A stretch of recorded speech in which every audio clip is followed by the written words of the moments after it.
জমির পরিমাপ বের করার সহজ পদ্ধতি।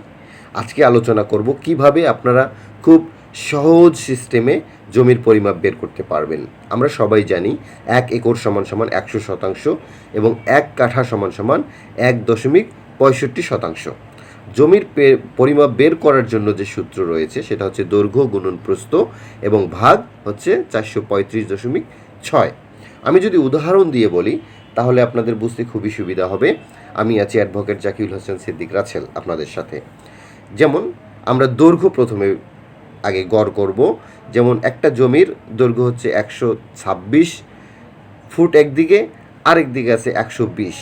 আমরা এই দুটাকে যোগ করব এবং যোগ করার পর 2 দিয়ে ভাগ দেব।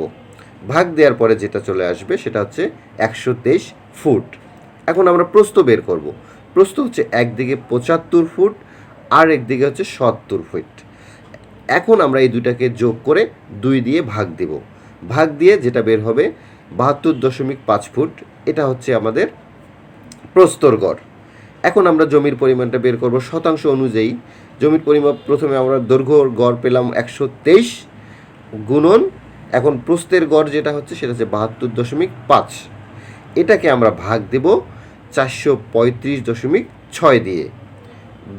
এর ভাগ দেওয়ার পরে যেটা বের হলো সেটা হচ্ছে 20.472। এটা হলো শতাংশ। তাহলে আমাদের জমিটা হলো 20.472।